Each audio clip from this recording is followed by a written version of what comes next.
I don't have candy. Yes. Yep, radiometric dating, okay. One of the ones we did was carbon-14. What can that only date? Organic matter, okay, living things. And that can only go back how many years? I'll give it if it's close. I think they say 100,000 years, whatever. No, 55 to 60,000, okay. So that's the one method. Anybody tell me the other methods? Okay, so there's I don't even know them all. There's different ways. There's a couple different ways.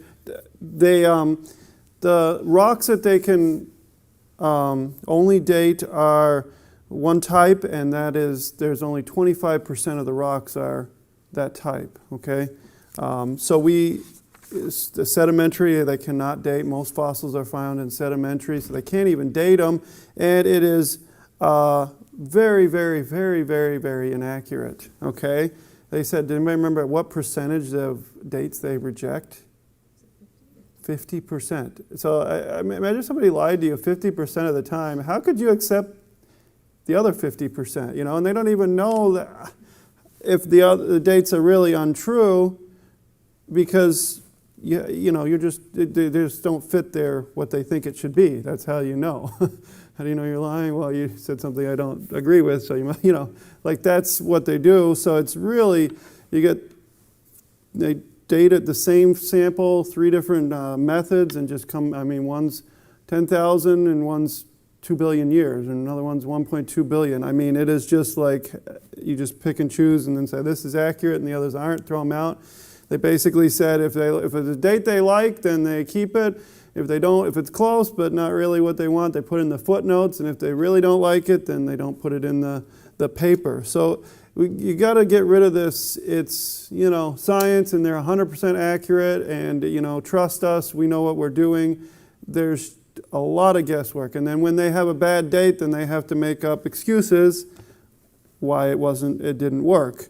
Okay, so it's just really, really, really inaccurate, and they want to make it, we got the date. The rocks don't appear with a little, copyright and a little date or something there. They're just guessing, and they're making a lot of assumptions. Things can be added, things can be removed, leaching, contamination, and they admit it because that's what they have to use for their excuse when the dates are really off. So it happens, and it's just a terribly inaccurate way that really doesn't do much good. And they're starting to realize it. They don't really. I said the end quote. What did they talk about that you need? They won't say this out loud, but I'll just read this quote because I thought it was so interesting. They want to say it's religion. You got to have faith for science and it's facts, and it's not true at all. It is the opposite. And we were looking at the evidence. All the evidence is pointing to creationism. Biologist Gary Parker recounts a college experience that helped him turn from evolution to creation. In one graduate class, the professor told us we didn't have to memorize the dates of the geologic systems since they were far too uncertain and conflicting. Then in geophysics, we went over all the assumptions that go into radiometric dating. You hear what he's saying? It's assumptions. They're making huge assumptions that, things are constant, that it's been this way. So they're going over, they admit there's assumptions that they start with. Afterward, the professor said if a fundamentalist ever got hold of this stuff, he would make havoc out of the radiometric dating system. So keep the faith, he told us, keep the faith. So it's faith versus faith, okay? And it's not blind faith. We get this thing, we've got to have blind faith. Oh, you believe in God and there's no evidence. There's lots of evidence, okay? We've been created and we're looking at there's scientific evidence, and really this book is looking at it from just a scientific viewpoint, but just from science we can see where the evidence leads, and it leads to creationism. So that's the dating methods. Then we're going to look at the rock of ages, looking at age of rocks. Today's the Earth's layers are mapped in a familiar chart called a geological column. Each layer is assigned to a time period lasting millions of years. You probably did science and your history, you went to public school, they have the nice books, and they have it all layered, and they have a name, and how many millions of years, and well, that proves it. Strata, layers of rock, are usually designated based on the fossils they hold. Many rocks containing dinosaurs, for instance, are placed in the Jurassic period. Okay, so we found a dinosaur, it must go in this period that we've made up. It's been said that creationists do not accept the evidence of geology. Actually, creationists do not differ with physical geology, only with modern interpretation of what it means about the past. And this is really the crux of the matter is, it's not we don't believe in science or the evidence, it's your interpretation of the evidence, okay? And that was one of the, I watched this debate many years ago, Ken Ham versus Bill Nye, and that was one of his big attacks was, you can't be a good scientist because you believe in creationism. And that you just got the wrong basis, and you can't. And I'm going to go at the end of this book, it's got all the scientists who are Christians and what they, really, Christians invented some of these fields, and Isaac Newton and all these people, they just were amazing. They were, Mendel was a Catholic priest, and he invented hereditary, he discovered that. So, the Christians have done amazing things in science. But that was his whole thing was, it's going to cloud your judgment. But really, we're looking at the evidence, what evidence fits. And they have a preconceived theory, okay? And they're going to take whatever fits their theory and ignore what doesn't. So they are biased. They want to say Christians are biased. And they, well, absolutely. So are the evolutionists. They've got their theory. They're clinging to it. They want to ignore anything that blows up their theory. There's a lot at stake. It's not just a little science thing. It is a worldview at stake. Okay? If I'm wrong, well, then there's a God, and I'm accountable to God, and there's a moral right and wrong, and it is, it is everything to them. So they're not just perfect people in white coats that are just, wherever the evidence follows, they have preconceived theory. So we're looking at the evidence, we're interpreting what it means. The founders of the science, men like Nicholas Stano and John Woodward, were creationists who considered the flood of Noah the most significant geologic event in world history. Yale professor Benjamin Silliman, first president of the Association of American Geologists, said, "With the Bible in my hands and the world before me, I think I perceive a perfect harmony between science and revealed religion. It cannot be doubted that there is a perfect harmony between the works and the Word of God." And the Bible's thousands of years old. Has it been disproven by science? No, it's not a science manual, but I've gone over some of the things that the Bible had that we didn't know about and that our scientists didn't know. Okay, everybody knows Washington, they're bleeding him to death for sickness. They're literally killing him with leeches. And the Bible says the life is in the blood. And they think the blood's bad, and this isn't that long ago. This isn't thousands of years ago. This is where science was. The Bible is far ahead with cleanliness,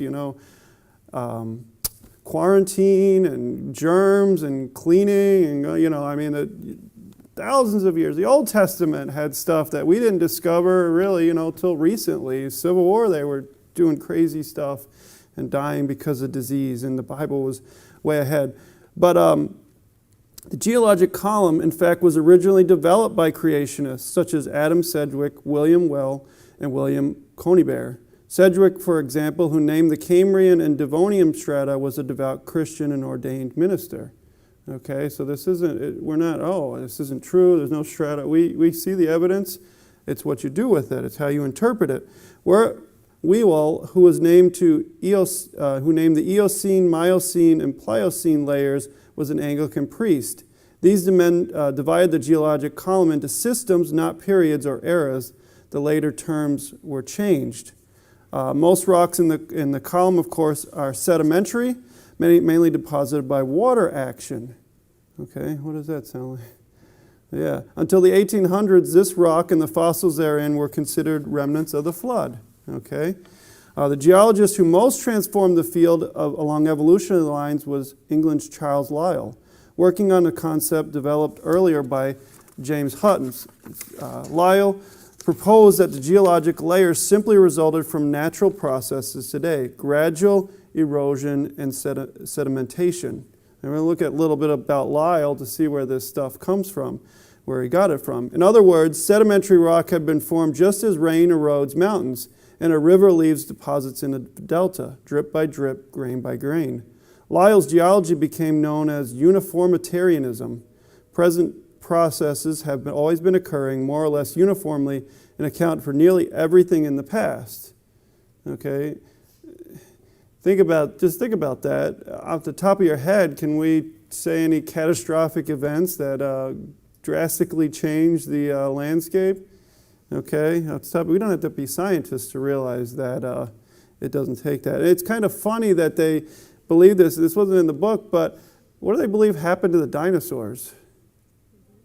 What? Meteor. A big meteor, came and did all this global impact and changed everything and changed the, the atmosphere and everything so that dinosaurs were wiped out. But everything's the same. I don't know how you have the two conflicting. Everything's been the same. Nothing's catastrophic happened. It's always the same. And then, we believe the dinosaurs were wiped out because of a meteor.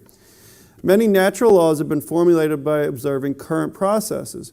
But geology, unlike chemistry and physics, deals with past events that scientists cannot reproduce. And that's what you have to realize. That's why it's a theory. That's why it's not a law. We can't see it. Nobody was there. They're making huge assumptions. Okay? They really have to assume. Nobody's there. Nobody can go back. They say, well, nobody saw God create the earth. Well, nobody saw their evolution. Nobody was there. They're assuming things. Geologic activity is not a constant like the speed of light. It can occur slowly but also rapidly, as during a flood, earthquake, or volcano. Lyle, however, minimized the impact of catastrophic events. And there's some pictures in the book that don't really talk about it, but Mount St. Helens, if you've looked at the pictures, okay, it's a volcano that we witnessed, and you look at the layers, there's like huge layers, there's like 7 different layers formed within a couple days. Okay, as you have all this ash and all this stuff, the lighter stuff will come, and it looks, if modern scientists looked at it, they'd say, oh, that was formed millions of years because each layer, and and we know it was formed in a couple days. They have a huge canyon, and the canyon it's got a little river in there. And the canyon was formed by a big mudslide. A big mudslide came, wiped it all out. You look at the little river. Well, what do evolutionists say? Well, that little river must have created the big canyon, like they say with the Grand Canyon. I don't know. I wonder when they say that, how come every little river hasn't carved big canyons out of, around the world? Why is there only one if all these rivers have been going for billions of years? I don't know why it just carved one great canyon, Grand Canyon, but it's, So you look at the stuff and we can see that things happen. Volcanoes, floods just cause massive damage and change everything. Fortuitously for evolution, the first volume of Lyell's book was published in 1830. When Charles Darwin departed on his famous cruise aboard the Beagle in 1831, he took a copy. Darwin later said, "I feel as if my books came half out of Sir Charles Lyell's brain." Evolution could never work, of course, within the biblical time frame. But here Lyle was saying the fossil-bearing rock layers had formed over millions of years. This made Darwin's hypothesis feasible. After returning to England, Darwin became close friends with Lyle. The geologist encouraged Darwin to publish The Origin of the Species and later actively promoted it. As Lyell's uniformitarianism and Darwin's evolution seemed mutually corroborative, both theories grew in stature until they became the standards for geology and biology. Neither man openly challenged the Bible, thus avoiding the stigma of admitting atheism, but their work's net effect was to invalidate the Scriptures. This is how the devil works. Darwin commented in 1873, "Lyle is most firmly convinced that he has shaken the faith in the deluge far more effectively by never having said a word against the Bible than if he had acted otherwise. I have read Morley's Life of Voltaire, and he insists strongly direct attacks on Christianity, even when written with the wonderful force and vigor of Voltaire, produce little permanent effect. Real good seems only to follow the slow and silent side attacks." It's written in 1873. Doesn't that sound like a little applicable to America today? But that's how the devil works. Although there's a modern trend in geology of accepting catastrophes as a partial explanation for geologic history, Lyle's uniformitarian really dominated for half a century. So he comes along, says everything's been the same millions of years, it fits in with Darwin's, and everybody's accepted it. So how do the geologists determine a rock stratum's age? Okay, remember it's sedimentary, we can't test it even with these wildly inaccurate testing methods. How do we know? And thus, what sector of the geologic column to assign it to? As we have noted, radiometric testing techniques do not normally work on sedimentary rocks.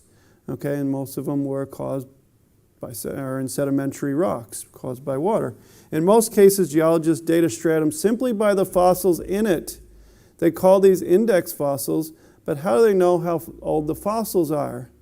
Do you see the problem here? I mentioned this before, and it's somebody showed me in an Encyclopedia Britannica. Okay, remember when we used to have encyclopedias and take up our bookshelves? And they said the age, this is the encyclopedia, said the age of the fossils is measured by the age of the rocks. And then they went over the age of the rocks is measured by the age of the fossils. This is an encyclopedia. This is science. It's like, that's not science. That's not even good. That's terrible reasoning. What's that called? Circular reasoning. I mean, this is an encyclopedia. I mean, you got some probably super smart people writing an encyclopedia, and that's what you're going to put in there? I mean, a 10-year-old could say that, figure that doesn't make sense. Primarily from Darwinian assumptions about when they evolved. Thus, so they have an assumption so that it's going to fit whatever they believe. Thus, the dating of the geological column rests on some shaky ground. I'll read some quotes here about some people commenting on this. Ronald R. West, assistant professor of paleobiology at Kansas State University, said, "Contrary to what most scientists write, the fossil record does not support the Darwinian theory of evolution because it is this theory which we use to interpret the fossil record. By doing so, we are guilty of circular reasoning if we then say the fossil record supports this theory." He's kind of pointing it out, like if we have this predetermined supposition that it's this old, and then we say, of course it's going to match, we're making it up. Circular reasoning. Paleontologist Niles Eldridge of the American Museum of Natural History said, "And this poses something of a problem. If we date the rocks by the fossils, how can we then turn around and talk about patterns of evolutionary change through time in the fossil record?"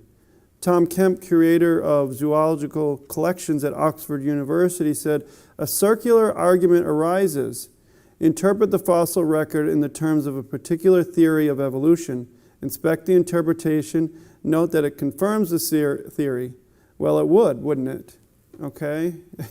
You get there what they're saying. The age of the rocks is determined by the age of the fossils. The age of the fossils determines the age of the rock, and we have this predisposed view of how old it is, and so it all fits, nice little package here, okay? R.H. Rastow, a lecturer in economic geology, I have no idea what economic geology is, at Cambridge University said, "It cannot be denied that from a strictly philosophical standpoint, geologists are here arguing in a circle. The succession of organisms has been determined by a study of their remains embedded in the rocks, and the relative ages of the rocks are determined by the remains of the organisms that they contain." Okay, so that, there's some scientists that, I'm sure they all realize it, does some actually have the courage to say it, okay? I'm going to look, you say, why don't more people point the flaws out? Why don't people, and there's a reason, because they get cut off from grants, they get fired, and you're not allowed to voice any opposition to evolution. You're not allowed to question it. It's the religion, okay? It is, they worry about, we got to get rid of religion. They're so dogmatic, and they're set in their ways. Well, so are these evolutionists. J.E. O'Rourke in the American Journal of Science said, "The intelligent layman has long suspected circular reasoning in the use of rocks of date fossils and fossils to date the rocks. The geologist has never bothered to think of a good reply, feeling that explanations are not worth the trouble as long as the work brings results." Okay, they're saying, us laymen, we're smart enough to see that. We don't need a science degree to see this is circular reasoning. The public generally believes that the Earth layers look much like the textbook geologic column, with strata neatly stacked upon each other. This is not the case. So they're going to show you this neat levels, and here's their perfect column. And the problem is it only exists in textbooks. Okay, it doesn't really exist. I'll read a quote here. The notion that from Stephen A. Austin, geologist, says, the notion that the Earth's crust has an onion skin structure with successive layers containing all strata systems distributed on a global scale is not according to the facts. Data from continents and Earth basins show that the 10 systems are poorly represented on a global scale. Approximately 77% of the Earth's surface area on land or under the sea has 7 or more of the strata systems missing beneath. So 77% have 7 out of 10 missing. Okay? 94% of the Earth's surface has 3 or more systems missing beneath. And an estimated 99.6 has at least 1 system missing. Only a few locations on Earth have been described with the succession of the 10 systems beneath. The entire geological column, composed of complete strata systems, exists only in the diagram drawn by geologists. Okay, so they don't tell you this stuff. I love when I mentioned this before with fossils, and they make up a whole animal, and they make up a whole creature, and then it's got skin and hair, and they do all this stuff, and then you find it's one little bone like this pig. You know, they show you the actual bones, a whole skeleton. You see the actual bones, and you're like, they took a lot of liberty there. They're not really telling you that they're kind of making stuff up. Another problem, in hundreds of locations, geological strata exist in a different order than listed in the geologic column. This is the geologic column, and you can find places where it's totally mixed up. How could that happen? Science News has noted in many places the oceanic sediment of which mountains are composed are inverted, with older sediments lying on top of the younger. Okay, this really shoots down their theory. Evolutionists attempt to explain discrepancies by saying one layer is shoved over another layer by crust activities. They call them overthrusts or folding, faults and landslides. While some cases of inverted strata display geological evidence for this, others do not. So some things can happen. There can be reasons, but a lot of them times there's no reason that the layers are wrong. Again, geologists usually identify rocks as Devonian, Triassic, etc. by their fossils. But fossils do not appear in the order evolution expects. So if we're going by these index fossils, what happens when they're out of order? Okay, what happens when something that's supposedly, evolved first, and this evolved later, and then they're flipped around? Well, how could that have happened? That's impossible. Okay, especially when it's millions of years different. Marine fossils have been found in mountains around the world. Even near the top of Mount Everest, in many places, complex life forms are found beneath the simple. So you can't even go off the geologic column. You can't go off these fossils. They're found in all sorts of different orders, and it's not set. As Austin notes, although it's possible to find a series of fossils in the Grand Canyon and elsewhere to be in the same order of evolution, the pervasive pattern is contrary. Sponges, I'm going to say this wrong, foraminifera, and corals, which are thought to precede trilobites in evolution, are found in the canyon above the first trilobites. Brachiopods, which are thought by many to be evolutionary descendants of bryozoa, are found below the first bryozoa, both in the canyon and worldwide. Finally, recent studies have placed the trilobites as the most evolutionary advanced of the arthropods, yet they are the first arthropods to be found, both in the canyon and elsewhere in the world. Okay, do you see the problems there? None of it's lining up. Another problem for the geological column is polystrate fossils. And those are fossils that go up through the different layers.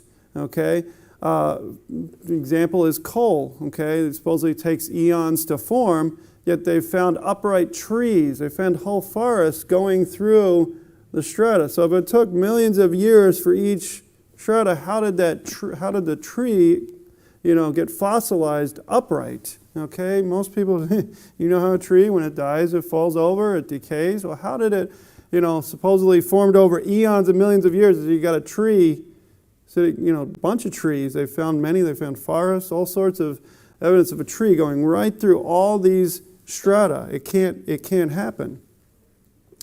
How so? The trees would have rotted long before deposits could have accumulated around them in the slow uniformitarian scenario.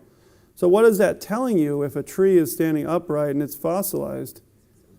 Something catastrophic happened, okay? Something happened and it got buried quickly and preserved like that. New scientific studies are showing that coal, oil, and natural gas do not require an eternity to form as previously thought. So they have these assumptions, and now they're saying, well, maybe they're not exactly right. Science News has reported that Australian researchers have artificially produced a wet natural gas, and that Exxon scientists have accelerated the generation of oil from shale. I think that's a lot of the fracking that goes on now. The journal noted of the latter, the Exxon group collected samples of oil shale from different parts of the world, then placed the samples into a pressurized reaction vessel and heated them individually to temperatures ranging from 500 degrees Celsius to 750 Celsius. These hotter than natural conditions sped up the transformation from geological time frame of millions of years to one measured in days and hours. Okay, so they're saying, it takes millions of years for these things to develop, and they found a little bit of heat, in the right conditions, it can happen in days. Research and Development reported a group at Argonne National Laboratory near Chicago recently uncovered some clues as to the origin of coal. The studies indicate that currently accepted theories of the development of coal probably are wrong. The Argonne team carried out its experiment at 300 degrees Fahrenheit, a temperature that is fairly common in geological formations. The group heated undecomposed lignin, the substance that holds plants together, in the presence of montmorillite or oolite clay. The process led to simple coals, whose rank depended on the length of exposure to the 300 degree Fahrenheit temperature. So a lot of this stuff they're saying it takes, millions of years to happen. Even fossils, they say, well, it takes millions of years. Well, they've found relics, of human-made stuff that's fossilized, felt hats and stuff that have fossilized, and it doesn't take millions of years. Another difficulty for uniformitarian geology is bending strata. In sections of the Grand Canyon, for example, layers rest on each other in undulating patterns, so they're kind of going up like this, which doesn't make sense. If the rocks really formed over eons, they would have completely hardened before subsequent strata were imposed. How then could they later contort with tremendous fracturing? Such features would make sense, however, if the various layers had still been relatively soft when bent. Okay, so so that's their theory. They have a lot of things that really poke holes in that. What's a better model? What's another model? Okay, catastrophe happens, which they know happens. Okay, we see it. We see tsunamis. We see floods. Where I grew up, we had cyclones or like hurricanes every year, and they can do a lot of damage. And they can, we'd get flooded, and it was, they can really mess things up. So we see it. The Bible's worldwide flood would explain much. Why there are wavy strata, why rock is sedimentary, okay, it's carried by water, why marine fossils are found in mountains. Okay, how does a marine fossil, get up to a mountain? It is true, of course, that while the fossil record lacks transitional forms, we talked about that earlier, there's no transitional forms. They can't find it. We found all these fossils, and they're all fully formed. There's no half legs, no half limbs, no half developed animals, and often runs in the wrong order. There is a trend, okay? So you got to admit there's a trend there. One generally does find invertebrates at the lowest geologic levels, fish above them, then amphibians, reptiles, mammals, and finally man. This seems to support evolution. Okay, but wait a minute. But say there was a great flood today, what would happen? Think about it. The continent's overrun with water, land savagely eroded, massive sediment poured into the sea. What creatures would be buried the lowest? Fish. Yep, those that dwell at the lowest levels, clams and other invertebrates on the ocean floor. Okay, those simple creatures, clam's not getting out of there. He's getting buried, okay? He can't run. He's stuck. In our imaginary scenario, who would get buried next? Well, who lives over the marine invertebrates? The fish. Their ability to swim above the sediments would exceed that of invertebrates, okay? So just naturally, as the ocean and lakes overflowed and water rose on the continent, the next creatures buried would probably be those living at the water's edge. Amphibians. Then would come terrestrial animals. Sorry, the frogs are not getting out of there. They are not the smartest moving things. I mow. When you mow, you ever seen the frog and you're trying to save its life and get it out of the way of the lawnmower and it just won't move, or it jumps back in front of the lawnmower? I mean, it is not going to survive a flood. He's not getting out of there. The ones with mobility for escape, reptiles, above them one would find mammals, and at the greatest height, the most resourceful being of all, man. I remember this is not illegal. I checked on it. You know, you can kill woodchucks. Cats and dogs, it's illegal to kill, but woodchucks is legal. So I had these woodchucks. They were getting into my house. They were all in my yard, and they're getting under my house, destroying it. And I'm like, I got to get rid of these things, you know. And I'm like, what do I do? So I borrowed a trap, and I trapped them. And I'm like, now I got the woodchuck. What do I do with it, Brother B.A.? I'm not this big hunter-killer thing. Well, I thought of that, and I can't really. I'm in my neighborhood. I can't really shoot off a gun. I didn't want to ruin the trap, you know. So I thought of this. I thought, well, in my genius, I'll fill up a trash can of water and drown the guy, you know. I don't know. I'm not trying to be cruel. I really try to do it the most humane way possible. I didn't know what I was doing, and so I'm doing that. And then I stuck the trap in, and I realized the trap is taller than the trash can. And the woodchuck is grabbing onto the top of the cage and going like this. And I thought, oh, this is horrific. I just feel like such a torturer. I was just trying to get him out. And I was like, oh, no, I got to come up with a better idea. My neighbor sees it. He comes running over. He goes, I live on a farm. I grew up on a farm, but I can't, you can't kill woodchucks. I'm like, oh, really? Okay. So he thought of dropping it somewhere else. So we went to the BA's house and let them all go. No. And just... Yeah, we put the problem somewhere else, but they're pretty resourceful, I found. You know, they don't want to drown, and they're figuring a way, and that little woodchuck was very resourceful. It saved its life the way it was hanging on there. I won't tell you what happened. I found a better way to do it, but I won't get into that. But okay. So yes, the bigger, the more advanced animals are going to go to higher ground. They're going to figure it out. Okay, the smaller ones, the reptiles, the amphibians, they're going to be at the bottom. So you're going to naturally have, an order, a general order. There's going to be exceptions. Things are washed away. Things happen. But that's what you're going to have. The simplest on the bottom, and the most advanced man's going to go to the last places, the highest places, and he's going to be at the top, okay? So that doesn't mean we evolved, okay? It's just what's going to happen if there is a flood. The fossils of these creatures would not always be in precise order, but this would probably be the trend, which is what we find. If you've got evolution, you've got to have them in perfect order, right? This one has to evolve, and this one has millions of years, and it's not like... It's huge time differences, and there's got to be, it's got to be pretty set. But we don't always find that. We find generally, but not in that precise order. And this is just what we see in the geological column. Do rocks reveal evolution's history or the sequence of ecological zones affected by the flood? Okay, so we have strata, but flood, volcanoes, all these things can cause these things.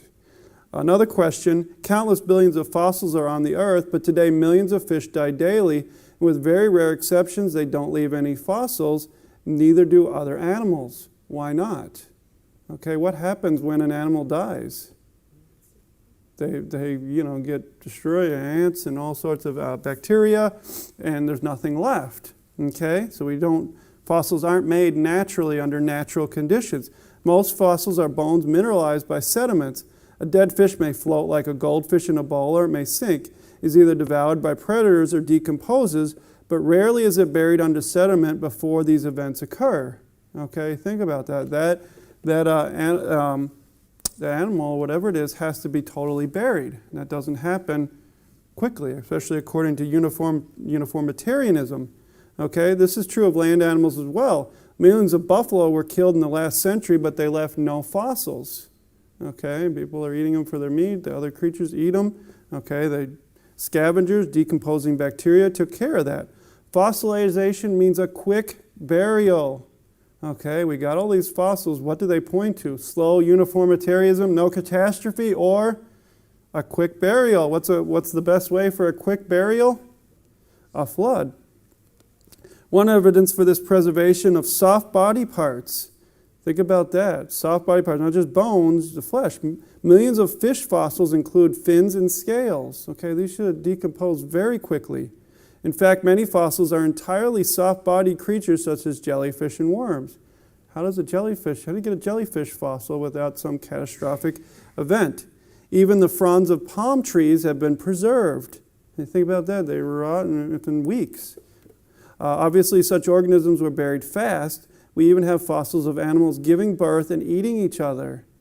Think about that, there's pictures in the book, something fossilized, giving birth, and suddenly it just, completely buried. How did that happen? That must have been a catastrophe. Anna K. Brunsmeyer noted, an American scientist, once an organism dies, whether by attrition or catastrophe, there is usually intense competition among other organisms for the nutrients stored in its body. This, combined with physical weathering and the dissolution of hard parts, soon leads to destruction unless the remains are quickly buried. These mechanisms contrast with the popular image of burial as a slow accumulation of sediment through long periods, a gentle fallout from air or water that gradually covers organic remains. So what do the evolutionists say? They have an image at Harvard's University Museum of Cultural and Natural History. It depicts a horse dying by a riverbed and then a flood happening, and then that's how it got fossilized, because it got buried by the flood, okay? Floods can happen, but it's just a local flood, okay? And then years later, erosion exposes the fossil. The museum's uniformitarian one animal at a time explanation is belied by the billions of fossils found packed together in immense graveyards around the world. So they find these huge graveyards of fossils. The Journal of Paleontology noted Robert Broom, the South African paleontologist, estimated there are 800,000 million skeletons of vertebrate animals in the Karoo Formation.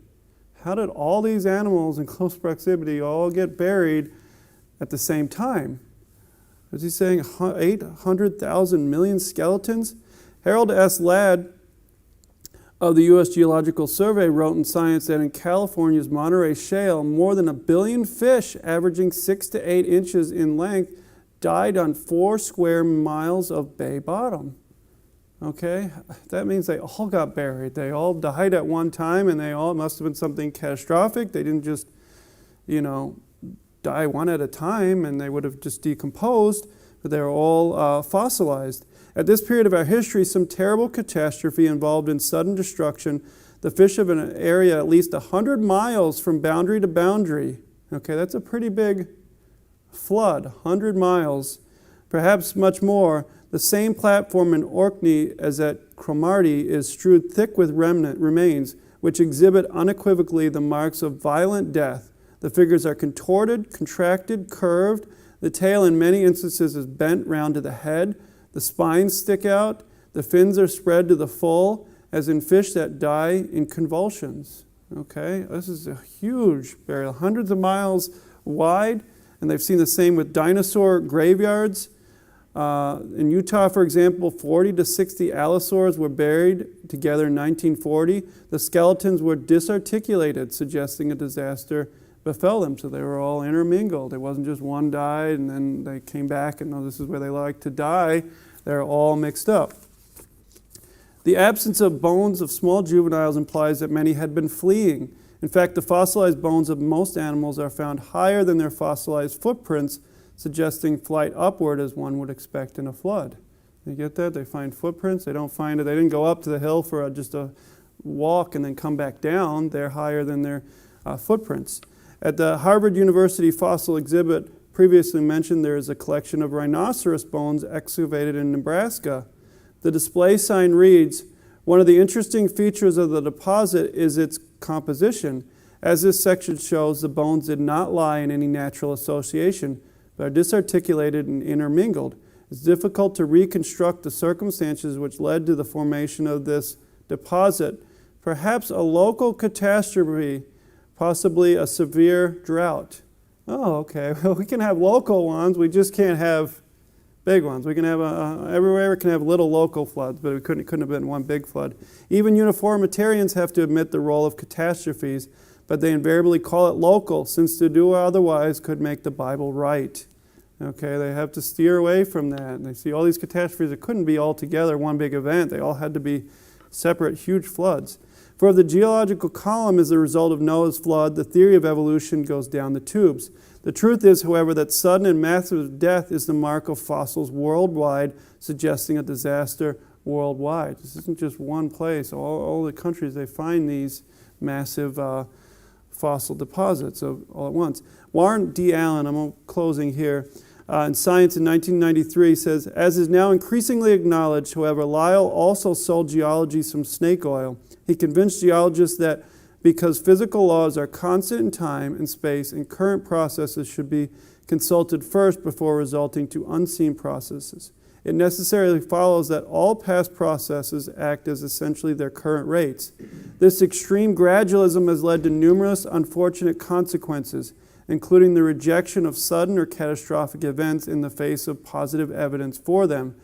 You see what they're doing? We got this theory, we're going to reject the evidence that's against our theory. For no reason other than they were not gradual. Indeed, geology appears at last to have outgrown Lyle.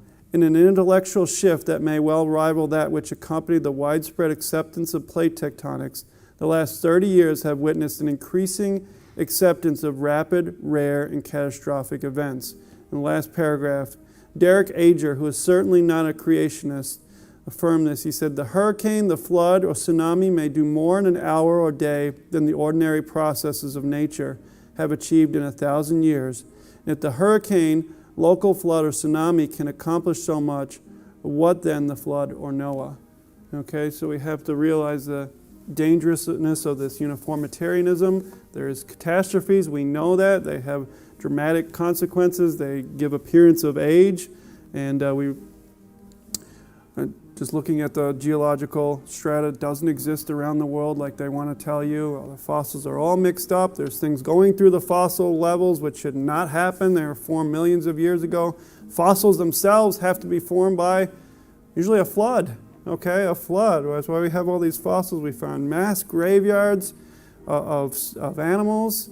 Must have formed at the same time by a flood. Really points as evidence towards a flood. Let's pray. Dear Heavenly Father, we love you, dear Lord. Help us to study your world, dear Lord, and realize that it points to you and your Bible is true, and help us to trust you, help us to have faith in you. We love you. In Jesus' name, amen. You're dismissed.